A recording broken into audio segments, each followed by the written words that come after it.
అనంతపురం జిల్లా సెట్టూరు మండలం ముచ్చట్లపల్లి గ్రామంలో ఎన్నికల ప్రచారంలో రోడ్ షో నిర్వహించారు. ఎన్నికల ప్రచారానికి వచ్చిన కళ్యాణదుర్గం తెలుగుదేశం, జనసేన, బీజేపీ ఉమ్మడి ఎమ్మెల్యే అభ్యర్థి అమిలినేని సురేంద్రబాబుకు టీడీపీ పార్టీ సీనియర్ నాయకులు, మహిళలు, గ్రామస్తులు పూలవర్షం కురిపించి గజమాలతో ఘనస్వాగతం పలికారు. ఈ సందర్భంగా అమిలినేని మాట్లాడుతూ, గత 5 ఏళ్లుగా అభివృద్ధికి నోచుకొని గ్రామాలు కనిపిస్తున్నాయి. ఇప్పుడేమో వైసీపీ మేనిఫెస్టో అంటూ ఒక పాంప్లెట్ పంచుతున్నారు. అందులో ముఖ్యమంత్రి బొమ్మ, వాళ్ళ నాన్న బొమ్మ, ఎమ్మెల్యే అభ్యర్థి బొమ్మలు తప్ప అందులో ఏమీ లేదు. టీడీపీ ప్రభుత్వం అధికారంలోకి వచ్చిన వెంటనే అభివృద్ధి జరగాలంటే ముందుగా రోడ్లు బాగు చేసుకోవాలన్నారు. కార్యక్రమంలో నియోజకవర్గ సీనియర్ నాయకులు, సెట్టూరు మండల సీనియర్ తెలుగుదేశం పార్టీ నాయకులు, కార్యకర్తలు, పెద్ద సంఖ్యలో గ్రామస్తులు పాల్గొన్నారు.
జేసీబీ ఫ్యామిలీతో కింద దిగాల్సిన కోసం జేసీబీ ఫ్యామిలీ ఇబ్బంది పడితే చిన్నపిల్లలతో ఉన్నారు.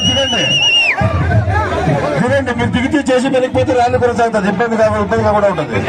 ఏదైతే చెప్తున్నది నిజం. నిన్న మొన్న పార్థసారథి, బీకే పార్థసారథి పార్లమెంట్ అభ్యర్థిగా పోటీ చేస్తున్న హిందూపూర్కి ఆయన కూడా మన ఎడుకేరుకు వచ్చాడు. ఎడుకేరుకు వచ్చి, ఏం సోదరా ఇంత అధ్వానంగా ఉన్నాయి పల్లెలు, మా గ్రామాల్లో అన్ని చోట్ల రోడ్లు ఉన్నాయి, అన్ని చోట్ల నీళ్లు ఉన్నాయి, ప్రతి కాలనీలో కూడా వీధి లైట్లు ఉన్నాయి, అన్ని చోట్ల ఉన్నాయి, ఏంటికి ఇంత అధ్వానంగా ఉందంటే మీరే ప్రశ్నించుకోవాలన్నా. ఇన్ని రోజులు మీరు కూడా పాలకులుగా ఉన్నారు, ఇంత అధ్వానంగా దీన్ని ఎవరు కూడా పట్టించుకోలేదు, అందరూ నిర్లక్ష్యం చేశారు.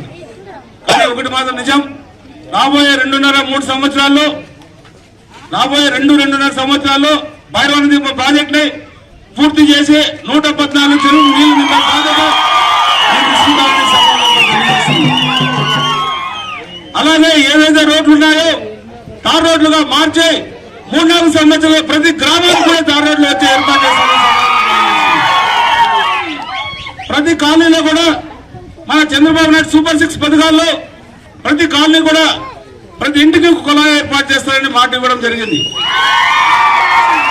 ఖచ్చితంగా చంద్రబాబు నాయుడు గారు అనుభవజ్ఞ నాయకుడు కాబట్టి ఆయన ఏదైతే చెప్తారో అది చేసి చూపిస్తాడు.